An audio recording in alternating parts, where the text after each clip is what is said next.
आगे। कहाँ है? Good afternoon sir.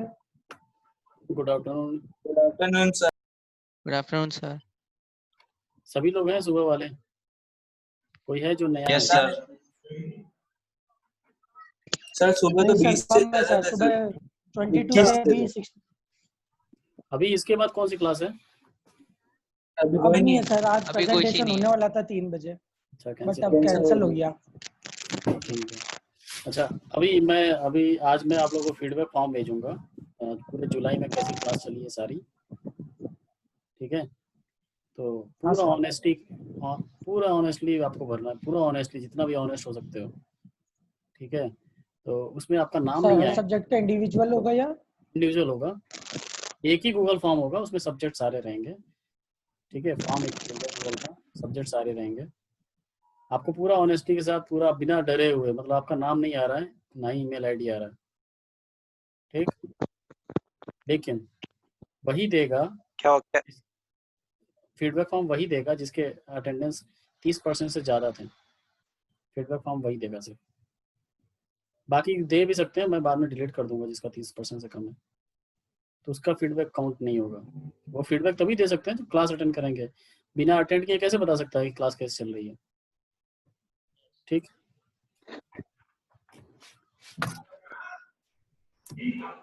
चलिए अभी स्ट्रेस स्टैंड करो। अभी सुबह पढ़ाई तो कुछ याद आ रहा है थोड़ा बहुत?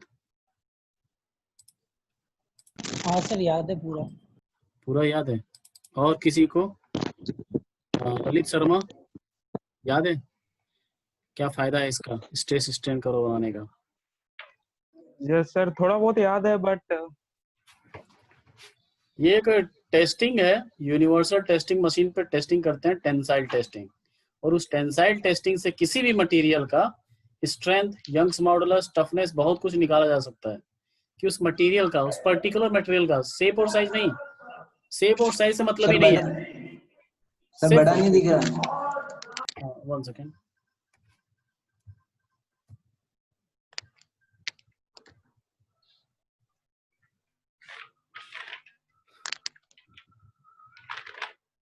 दिख रहा है? तो हम लोगों ने ये सुबह बनाया था। Hello, yes sir. Yes sir. तो आप लोगों को ये समझ में आ रहा है ना इलास्टिसिटी, प्लास्टिसिटी क्या है, और Yes, कितनी इलास्टिसिटी बची रह जाएगी अगर हम लोग प्लास्टिक जोन में जा रहे हैं और लोड को हटा दे रहे हैं। उसके बाद कितनी लेंथ हमेशा के लिए बढ़ जाएगी, वो कैसे निकालते हैं, वो स्ट्रेस स्टैंड कर्व से पता चलता है। यंग्स मॉडुलस किसका ज्यादा है, किसका कम है, वो स्लोप से पता चल जाएगा। किसके स्लोप से? स्ट्रेस स्टैंड कर्व का जो लीनियर पार्ट है। कर्व का नहीं, कर्व का कैसे निकालोगे? नहीं सर, आप बोल रहे हो ना स्लोप ऑफ कर्व के लिए आप पता कर सकते हैं। अच्छा, कर्व कितना हुआ है। अच्छा, stress, complete stress stand curve का बोल रहे हैं, ठीक है। जो उसमें लीनियर पार्ट है, स्ट्रेट लाइन है, उसका जब स्लोप निकालोगे, स्लोप निकालने का क्या है, देख के पता चल जाएगा स्लोप किसका ज्यादा है।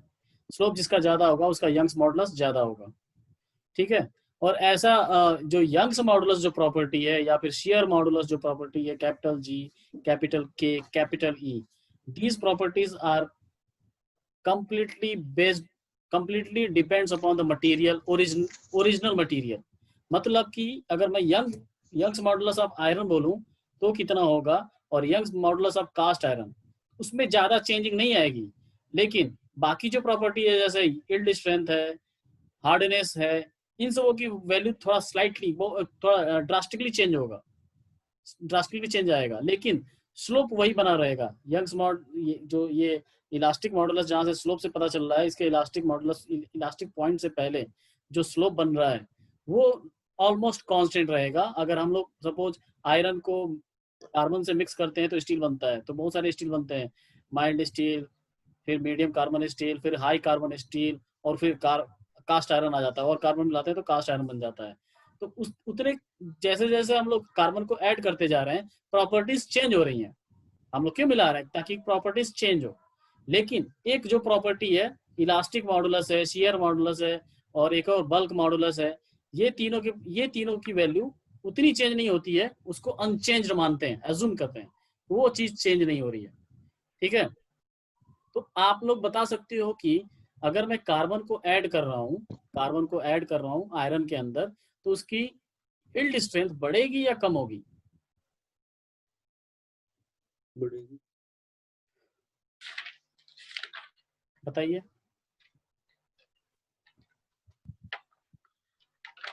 चलिए, अभी नहीं पता चल रहा है ना, बाद में सोचने वाली बात नहीं है। यील्ड स्ट्रेंथ बढ़ेगी नहीं बढ़ेगी, प्लास्टिसिटी बढ़ेगी कि नहीं बढ़ेगी, डक्टिलिटी बढ़ेगी कि नहीं बढ़ेगी, ब्रिटलनेस बढ़ेगा कि नहीं बढ़ेगा, टफनेस बढ़ेगा कि नहीं बढ़ेगा, ये सब कुछ मैकेनिकल प्रॉपर्टीज या फिर स्ट्रेस स्ट्रेन कर्व में पता चलेगा कि क्या होना चाहिए। ठीक है, अभी नेक्स्ट स्लाइड पे चलते हैं। यंग्स मॉडल्स मैंने बता दिया था, slope of the curve from O to A। ठीक है, ठीक है, सही है, आगे बढ़ें। Yes sir. Yes sir. अब ये डायग्राम देखो, इस डायग्राम में क्या दिख रहा है? अलग अलग मटेरियल, सपोज एक ब्रिटल मटेरियल है, डक्टाइल मटेरियल है और प्लास्टिक मटेरियल, इन सबों के स्ट्रेस स्ट्रेन कर्व में क्या डिफरेंस है? स्ट्रेस स्ट्रेन कर्व से बता सकता है कोई कि किसका टफनेस ज्यादा है? Yes sir. टफनेस छोड़िए, अभी टफनेस का मैंने बात ही नहीं किया, अभी बात करेंगे इसका।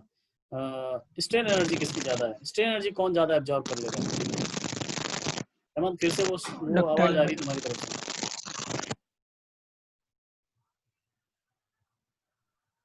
बताइए, डक्टाइल का होगा, डक्टाइल का होगा। एरिया किसका ज्यादा आ रहा है? डक्टाइल का। डक्टाइल का। इसका एरिया इतना ही आएगा, ये ब्रिटल मटेरियल का। बट ब्रिटल मटेरियल का क्या ज्यादा है? यंग्स मॉडल ज्यादा है सबसे। Yes sir. ठीक है, प्लास्टिसिटी किसमें ज्यादा है? प्लास्टिक जोन किसमें ज्यादा है? Plastic material. Obviously plastic material, plastic बोल ही रहे हैं इसको। डक्टाइल मटेरियल में दोनों चीज होता है, इलास्टिसिटी और प्लास्टिसिटी दोनों होता है। ब्रिटल में प्लास्टिसिटी होगा, इलास्टिसिटी होगा। ब्रिटल मटेरियल सपोज चौक है, चौक। जब भी ब्रिटल मटेरियल की बात करें, चौक का एग्जांपल लीजिए, जो चौक से हम लोग लिखते हैं, चौक ब्लैक बोर्ड पे लिखते हैं, उस चौक को देखेंगे अगर आप, मैं खींचता हूँ उसको, तो उसमें कोई एलोंगेशन नहीं होता है, जिस वो जो दिखाई देता है कि खींचा और वापस आ गया, ऐसा कुछ नहीं होता है, डायरेक्ट फ्रैक्चर होता है। जो भी एंड पॉइंट है स्ट्रेस स्ट्रेन कर्व का, वो फ्रैक्चर पॉइंट है। ये भी फ्रैक्चर पॉइंट है, यहाँ पे भी फ्रैक्चर पॉइंट था। ठीक है, तो उस फ्रैक्चर पॉइंट से पहले एकदम स्ट्रेट लाइन चल रहा है, ये हुक्स लॉ को फॉलो कर रहा है, इलास्टिक लिमिट है यहाँ तक। इसके बाद क्या होगा? फ्रैक्चर, डायरेक्ट फ्रैक्चर, कोई एलोंगेशन नहीं।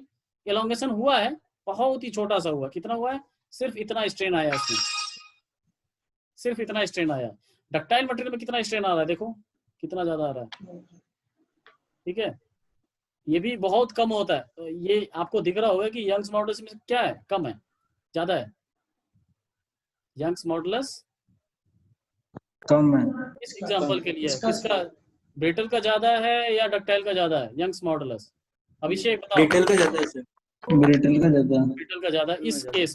इस केस में मान रहे हैं कि हम लोग इसको ब्रिटल मटेरियल बनाए हैं सेम मटेरियल से, तो सेम मटेरियल से नहीं बनाए, यंग्स मॉडुलस अलग लगा रहा है, तो किसी ब्रिटल मटेरियल का यंग्स मॉडुलस ज्यादा है। तो ये कैसे पता चल रहा है? स्लोप से। इसका स्लोप उससे भी कम है। अच्छा, इसका स्लोप क्या हो रहा है? चेंज हो रहा है या कांस्टेंट है? प्लास्टिक का चेंज हो रहा है। हर पॉइंट में चेंज हो रहा है, कहीं भी स्ट्रेट लाइन नहीं है, कहीं भी स्ट्रेट लाइन नहीं है। इलास्टिक मटेरियल है ही नहीं, इलास्टिक नहीं है तो हुक्स नहीं है, हुक्स नहीं है तो स्ट्रेट लाइन नहीं है। क्यों? सही है, because this is a plastic material, it is not a elastic. So elastic नहीं है तो हुक्स फॉलो नहीं करेगा, हुक्स फॉलो नहीं करेगा तो स्ट्रेट लाइन नहीं होगा। तो हर जगह non linear stress strain curve बनेगा इसका। ठीक है, और ये पूरा का पूरा प्लास्टिक जोन है। मैं इसमें थोड़ा सा भी डिफॉर्मेशन करूँ वो वापस नहीं आएगा। ठीक है, तो this is a plastic zone. अभी कुछ डेफिनेशन है जो कि आप लोग मटेरियल साइंस में ही पढ़ चुके हो। मैंने पता किया था कि आप लोग ये सब टॉपिक पढ़ चुके हो। यील्ड स्ट्रेंथ पढ़ चुके हो? यील्ड स्ट्रेंथ उतना नहीं पढ़ा सर, बाकी स्ट्रेंथ टफनेस वगैरह पढ़ लिया। अच्छा, मैंने तो पढ़ा दिया ना यील्ड स्ट्रेंथ, सुबह पढ़ा दिया ना। हाँ सर। फिर भी यील्ड स्ट्रेंथ क्या है, मैं इसमें ग्राफ पे दिखा रहा हूँ। ग्राफ पे इसके लिए यील्ड स्ट्रेंथ क्या होगा, ब्रिटल मटेरियल की कहाँ होगा? यहाँ होगा या यहाँ होगा कहीं, सिग्मा सिग्मा, क्या लिखो इसको, सिग्मा वाईएस या सिग्मा यूएस। यूएस का मतलब है अल्टीमेट स्ट्रेंथ, दोनों लिख देता हूँ मैं, अल्टीमेट स्ट्रेंथ, और वाईएस का मतलब है यील्ड स्ट्रेंथ। यील्ड का मतलब है प्लास्टिक जोन आना चाहिए। यील्ड जो फिनोमिना है यील्डिंग, वो सिर्फ ऐसे मटेरियल में आएगा जो कि प्लास्टिसिटी दिखाता होगा, थोड़ा सा प्लास्टिसिटी या पूरा प्लास्टिसिटी दिखाता होगा। सही है ना, यील्डिंग, फ्रैक्चर नहीं हो रहा है, यील्ड हो रहा है, उसका परमानेंट डिफॉर्मेशन स्टार्ट हो रहा है। अल्टीमेट स्ट्रेंथ वो स्ट्रेंथ है जो कि मैक्सिमम वैल्यू ऑफ स्ट्रेस है, मैक्सिमम वैल्यू ऑफ स्ट्रेस। तो इसमें बताइए जो ब्रिटल मटेरियल है उसमें सिग्मा वाईएस आएगा या फिर सिग्मा यूएस आएगा? Sigma US. सिग्मा यूएस, किसने बोला? सोनू सर। बहुत बढ़िया बेटा, सिग्मा यूएस आएगा, क्योंकि इसमें प्लास्टिसिटी तो है ही नहीं, ब्रिटल मटेरियल में सिर्फ इलास्टिसिटी है। तो प्लास्टिसिटी है नहीं तो यील्ड स्ट्रेंथ क्यों आएगा? और मैक्सिमम भी ये है, मैक्सिमम किसको बोलते हैं? अल्टीमेट स्ट्रेंथ को या फिर अल्टीमेट स्ट्रेस को। यही मैक्सिमम पॉइंट भी है और यही फ्रैक्चर पॉइंट भी है इस पर्टिकुलर मटेरियल के लिए, ठीक है? यही फ्रैक्चर पॉइंट भी है, यही अल्टीमेट पॉइंट भी है। बात समझ में आ रही है? Yes sir. सर आपने कहा था कि जब भी मटेरियल ब्रिटल मटेरियल कोई बोले तो एग्जांपल लेंगे चौक का, और सर चौक के लिए तो आपने कहा था कि उसमें एलोंगेशन होता ही नहीं अगर अपन एक सेकेंड तो। एक्सट्रीम बोला था मैंने, एक्सट्रीम। हम लोग मेटल्स के बारे में पढ़ रहे हैं, हम एक्सट्रीम की बात करें। जैसे मैंने कल भी क्लास में बताया था, एक्सट्रीम पे इलास्टिक मान लेंगे आप लोग रबर को, ठीक है, और प्लास्टिक मान लेंगे प्लास्टिक मटेरियल को। वैसे ही ब्रिटल अगर मानेंगे तो किसको मानेंगे? एक्सट्रीम, एक्सट्रीम पे ही, वो मेटल नहीं है चौक, उसकी तरह बिहेवियर करता है। तो आपको ये समझना है, जैसे कास्ट आयरन ब्रिटल मटेरियल है, कास्ट आयरन, ठीक है, उसमें एलोंगेशन होता है थोड़ा सा। अभी मैंने ये चौक का नहीं बनाया है, आ रहा है समझ में? चौक में होगा अगर ये, तो ये ऐसा बनेगा चौक में। यंग्स मॉडल्स बहुत ही कम होगा और ये भी बहुत छोटा सा होगा कर्व, ठीक है? लेकिन ये हम लोग इंजीनियरिंग मटेरियल्स के लिए कर रहे हैं, ये चौक के लिए नहीं कर रहे हैं। समझ में आ रहा है? Okay sir. ओके। तो डक्टाइल मटेरियल के लिए यील्ड पॉइंट होगा, अल्टीमेट पॉइंट होगा? सर दोनों होंगे। यील्ड दोनों पॉइंट होंगे, एग्जैक्टली दोनों होंगे। और दोनों में से हम लोग कौन सा वाला लेंगे? लोअर वाला। सुबह बताया था मैंने, लोअर वाला क्यों लेंगे? कोई भी अगर कोई इंसान है, उसका अपने शरीर पे दो तरह के फोर्सेस को सह सकता है। एक है 50 किलो न्यूटन का, और यहाँ मान लो पैर में उसके कुछ चोट लगी हुई, वहां पे 30 किलो न्यूटन का ही सह सकता है, और यहाँ पे सर पे 50 किलो न्यूटन का सह सकता है। तो इसकी स्ट्रेंथ कौन सी है? जो उसका वीक पॉइंट है, जो उसका वीक पॉइंट है वही उसका मैक्सिमम स्ट्रेंथ है कि नहीं? यस यस सर यहाँ यस। पे चोट लगी है, अगर इससे कोई लड़ाई करने जाएगा, कहाँ मारोगे? सर पे, पैर पे? पैर पैर पे। पे। पैर पे मारो, क्योंकि इतना ही सह सकता है, इतने में ही मर जाएगा ये। मारना मत किसी को,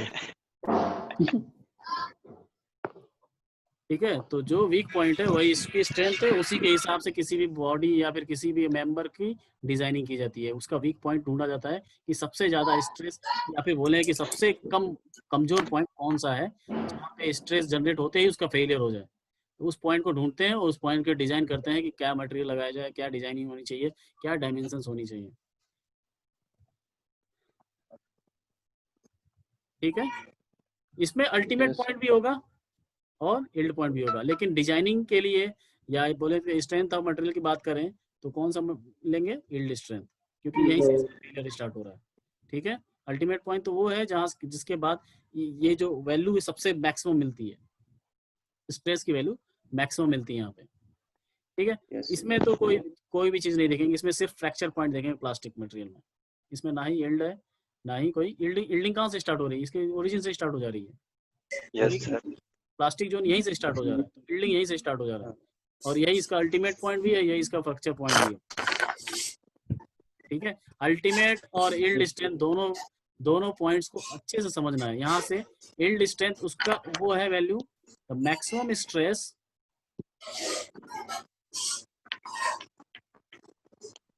एट विच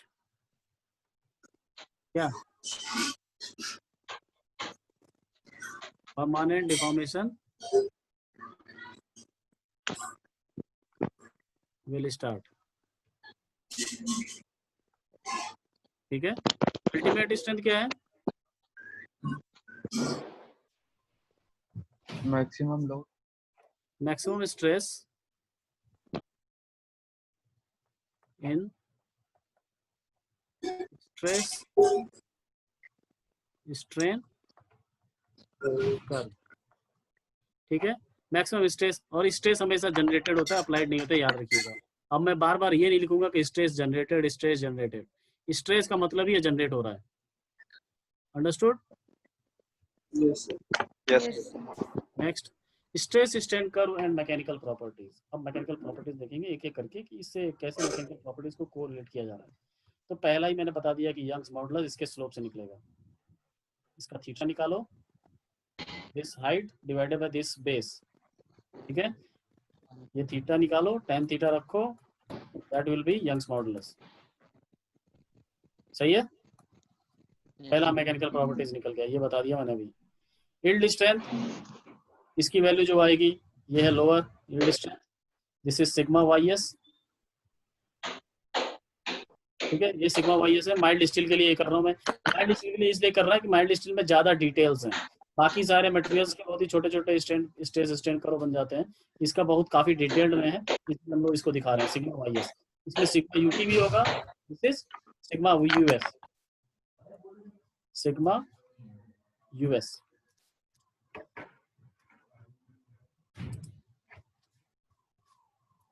hello hello,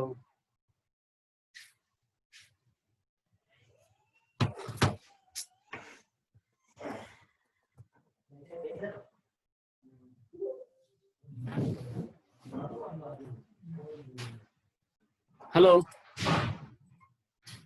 yes sir. Yes sir. अभी नेट, ये लाइट चली गई यहाँ पे, इसलिए नेटवर्क कट गया था। दिखाई दे रहा है? हाँ yes sir. Yes sir. Screen दिख रही है क्या? Yes sir.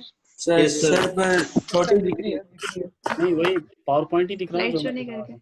हाँ यस सर। स्लाइड शो कर दो। यस सर, अब आगे आगे से यस सर दिख रहा है।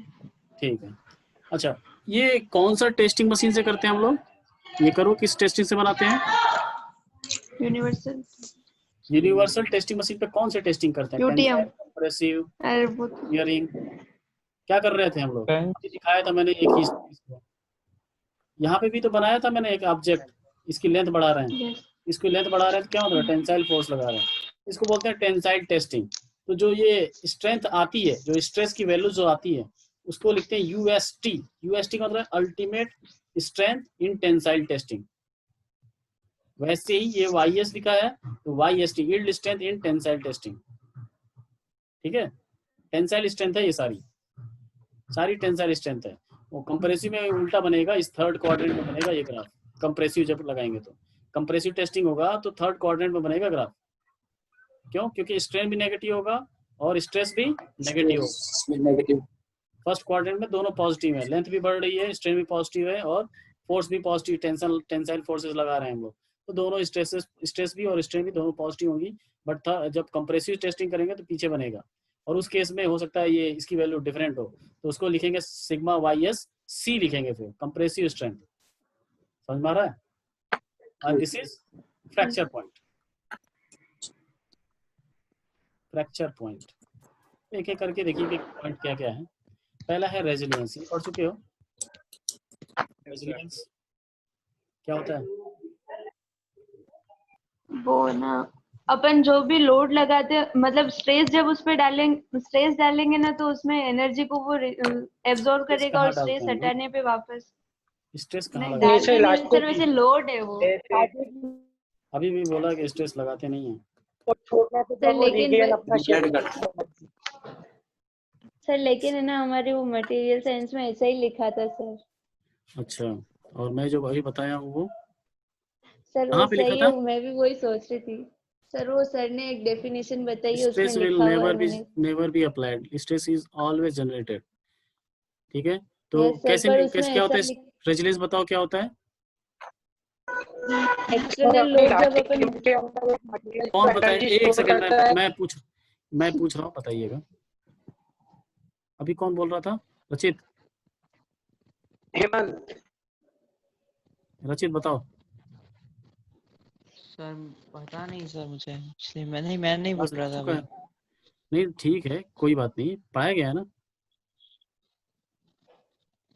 पढ़ा तो दिया गया है, नहीं बताओगे? सर आइडिया नहीं है सर, रिवाइज नहीं हुआ इसलिए।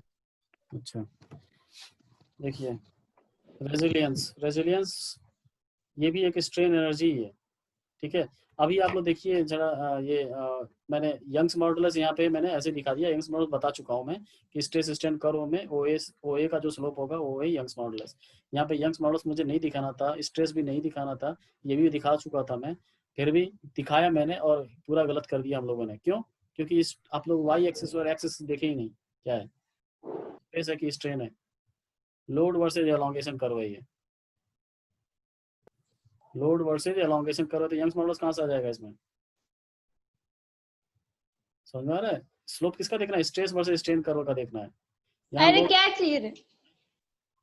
कृष्णा क्या हो गया? सॉरी सर, मैं वो इधर बोल रही थी। ठीक है, तो रेजिलियंस क्या होता है? रेजिलियंस है स्ट्रेन एनर्जी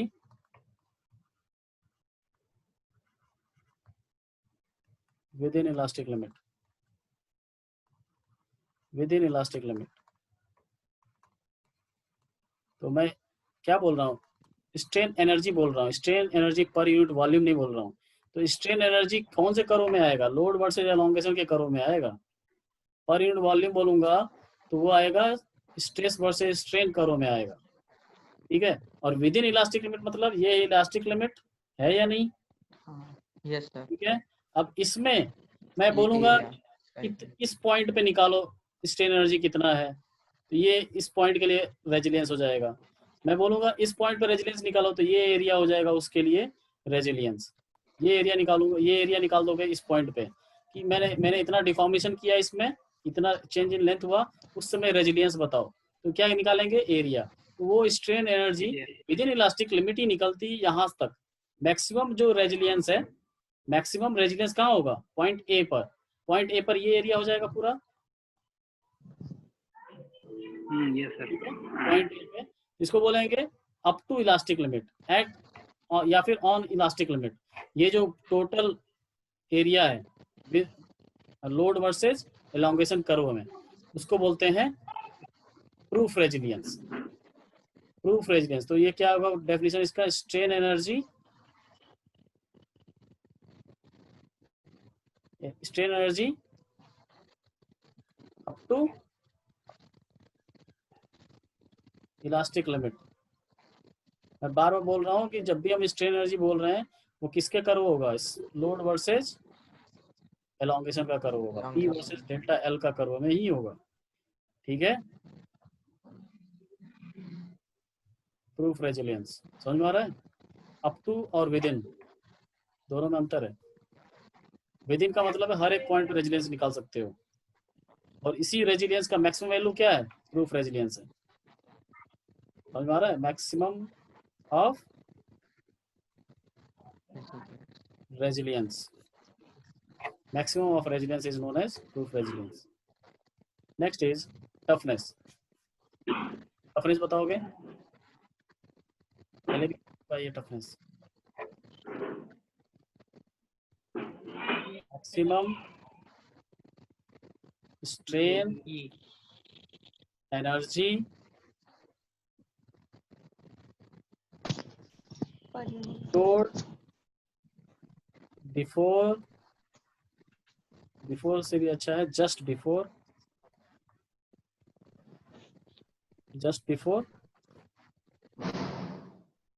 फ्रैक्चर पॉइंट।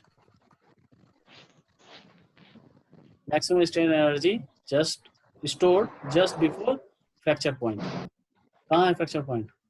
यहाँ है। कैसे निकालेंगे?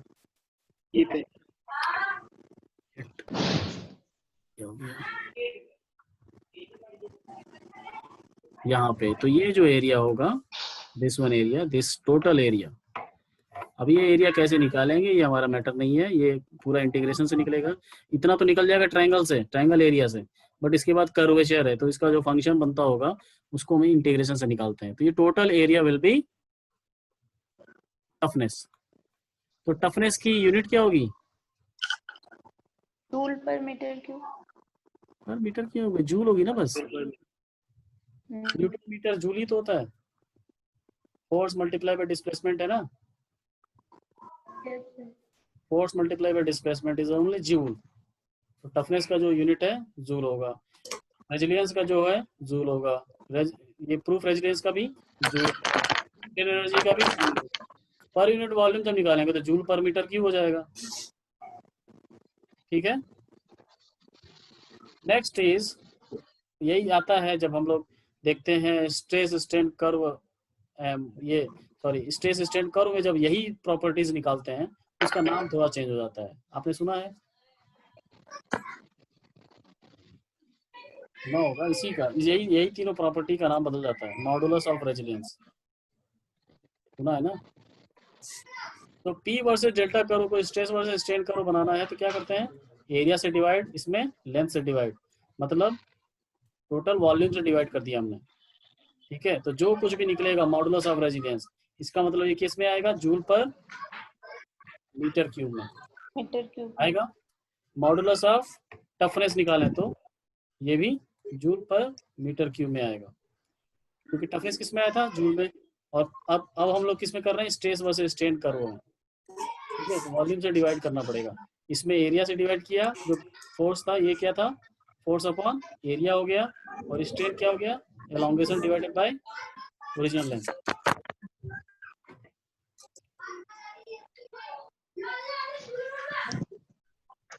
ठीक है। ये इसका डेफिनेशन आप समझ सकते हैं कि नहीं? सुमित माइक ऑफ कर दो। इसका जो नाम है मॉडुलस ऑफ रेजिलियंस, ये एक्चुअल में इसका नाम होना चाहिए था modulus of proof resilience. Proof resilience क्यों बोल रहा हूँ? At elastic limit stress strain curve का जो वैल्यू है, सॉरी एरिया है, स्ट्रेस स्ट्रेन कर्व का जो एरिया है that is known as modulus of resilience. This is MOR, modulus of resilience. और मॉडुलस ऑफ टफनेस कौन सा है? स्ट्रेस वर्सेस स्ट्रेन कर्व में जो एरिया निकलेगा,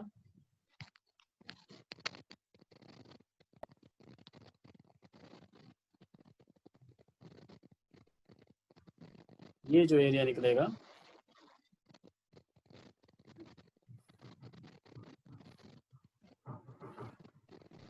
ये एरिया क्या है?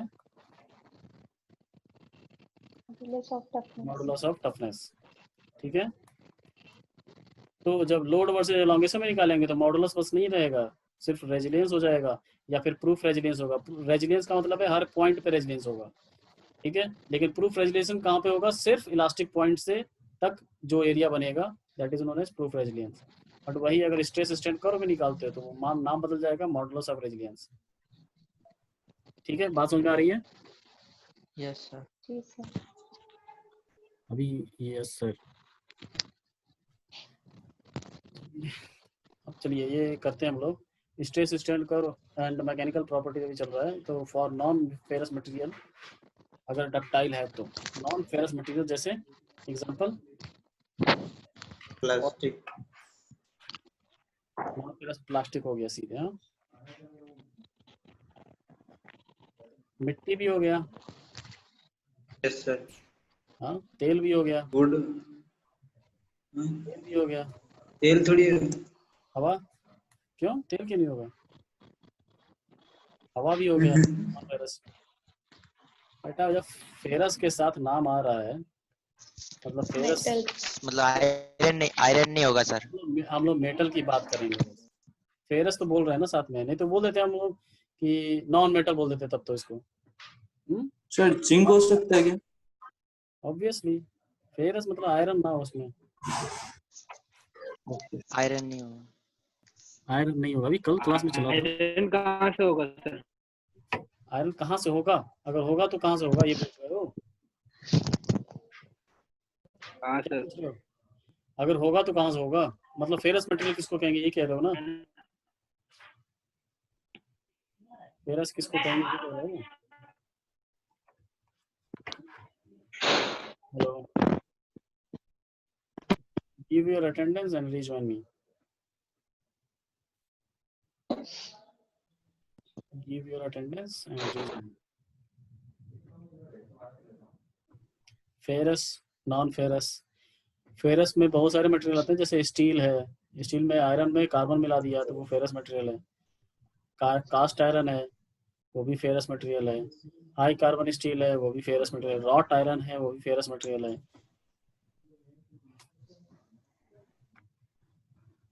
ठीक है, तो रिजॉइन Yes, sir.